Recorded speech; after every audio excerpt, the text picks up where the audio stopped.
You can keep your head when all about you are losing theirs.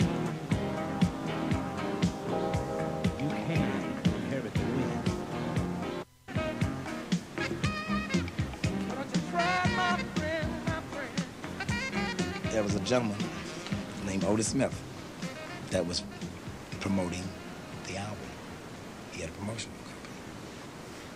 And got a call and they said, Otis Smith would like to talk to you. And he says, hey, man, you made the Crusaders, you made the Wildenfeld album huge. He said, Bobby, you can get anything you want in this business right now. He said, but I tell you what, I would like to manage you. And I said, well, before you manage me, let me tell you. I was telling myself, let me think about it. But I was so glad that somebody was showing some interest. I just jumped at the first thing. And plus, I was broke. I said, I'm in a lot of debt. I said, before you get involved, maybe you should come up and look and see where I'm at. He said, well, are you able to manage that house? I had a house, maybe $700,000 home. He said, how are you able to live in that house and broke? I said, I don't have the money to move out. I mean, it was honest truth. I didn't have the money to move out. All the cars were gone, and I was there. And plus, there was a lien on the property, so I couldn't sell it. So I was just in there. I was stuck. Anyway, he came up and he looked. He said, well, it's going to take you a couple of years, 3 years to get out of this at least. He said, look, I was getting ready to lose the house. I was on the verge of 3 or 4 days of losing it. And so I was forced in to sign the contract under those circumstances. I needed the money to save the place. I said, well, hey, out of everything I made, I had two homes.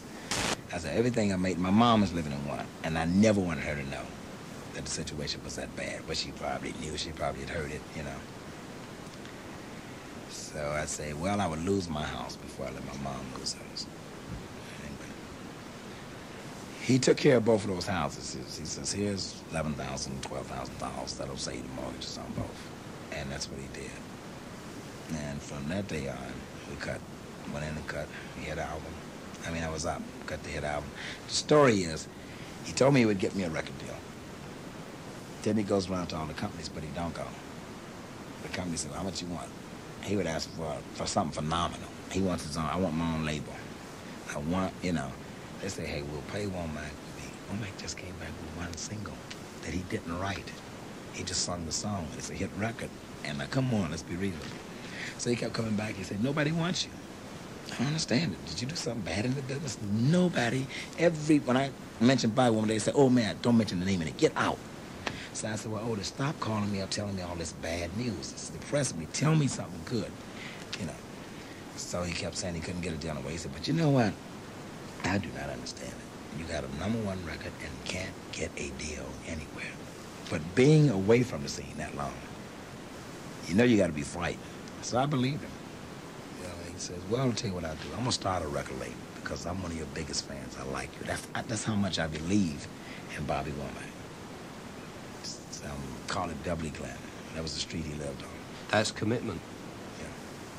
That's commitment, starting a label because he says he's a fan. Yeah, he says he's a fan. And so the story goes, the record came out, the album came out, so I guess about around December, so it was up to about 300,000, 400,000. And that was only in the record album, only had been out 2 months, a month and a half. Robbie Vincent and the sound of Sunday night, our first Funk of '85, a Bobby Womack special, and from the poet, so many sides of you. Radio 1 Stereo FM, the sound of Sunday night. Robbie Vincent with the life and times of Bobby Womack. We've had some ups, we've had some downs, and we've had some more downs. So I go to him, he's moved into this big office. I'm still broke. I say, hey, it's Christmas. I'd like to get in advance. Advance? I can't give you no advance.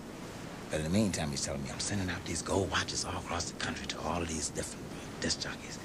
Bobby, look at the new suit, look at this, look at that, look at my new car. So I'm standing there, I have my little boy with me.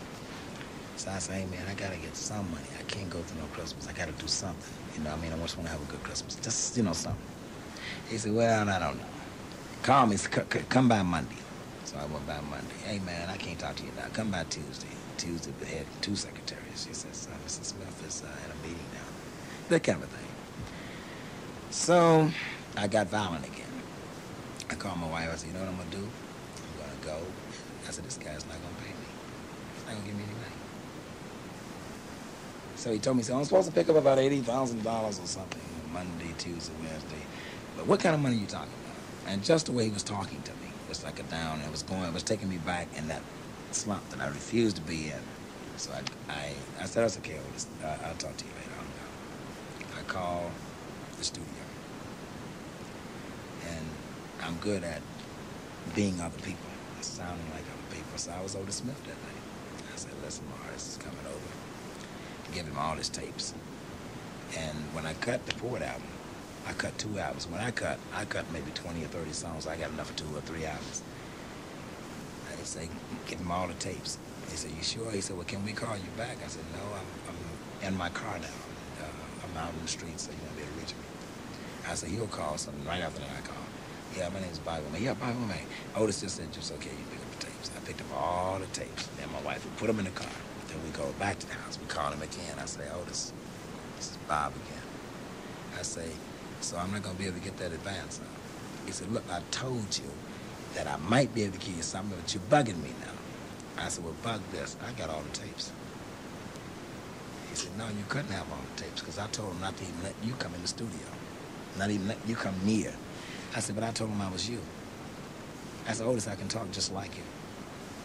So he calls over there and they say, Otis, you told us to give him the tapes. Oh, he went crazy. He calls me. He said, Bobby, come by. I'll give you money. Whatever you want. Just give me my tapes back. But then it didn't mean anything. Because I lost faith. You know, I seen a guy that ended up making $2 million on an album and don't want to give me anything. You know, and he knew that my kid was out there. And I say, you know, there's certain things you do and certain things you don't. So I stayed in, I stayed out of studio. Stayed in court for 2 years. And it was a long, drawn-out thing. Finally, the judge says, hey, you never read the contract? I said, why read a contract? If a guy gives you his word and he writes a lot of stuff in the contract and he don't live up to it, it don't mean nothing anyway. And I think that you've even dedicated a record to all you lawyers out there. Yeah. There was, you know, there was a song called Tell Me Why. We were sitting in court one day, and I was saying all of my money that I was supposed to be getting on royalties go to these attorneys. They were getting rich.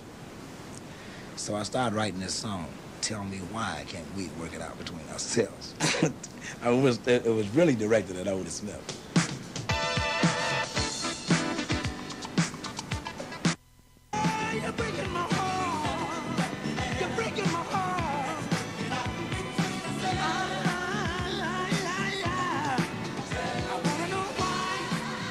One thing from your European tour was the 3 lady backing singers, and for a lot of people, they admired the way you bounced off at Altrina.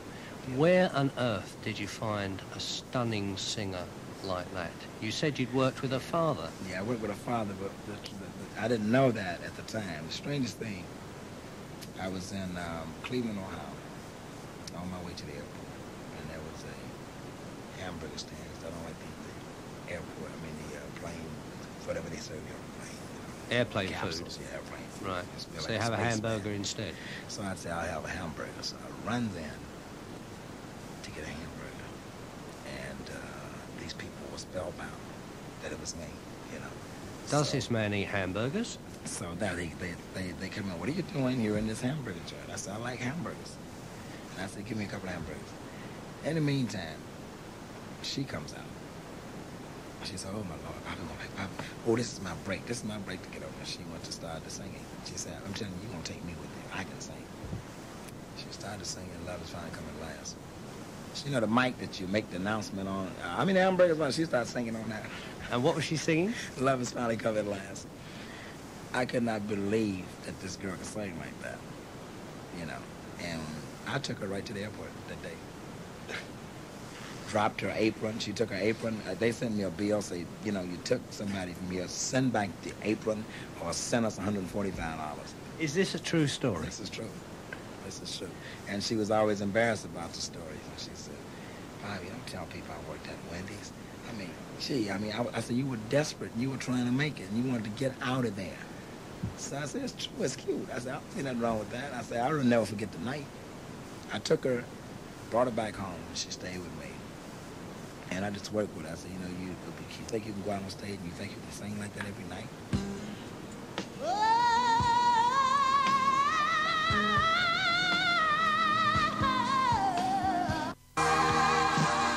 Are you pleased to see Cecil and Linda making it? And you know why? Warm welcome over here. I'm pleased to see Cecil and Linda making it because I know Cecil always had it in his heart. Once you're a singer, it's in your blood. I told him to go to Philadelphia and work with Kenny Gamble. First, I told him to go to Detroit. He went to Detroit. He worked with Don Davis, and he started writing. And everything he write, everybody was singing his tunes.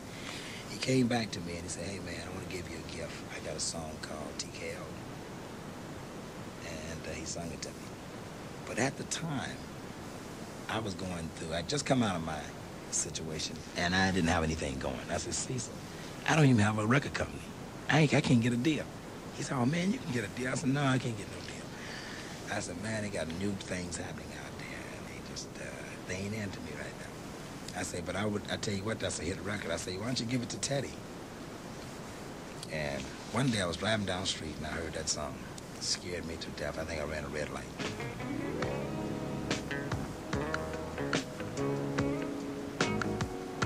You often hear the phrase, don't you, "I'm a born-again Christian," but that doesn't apply to you. You're just a born-again person, aren't you? Yeah, I'm a born-again person. I just believe that there is a supreme being, and I think there's gods walking around in the street to represent God up there.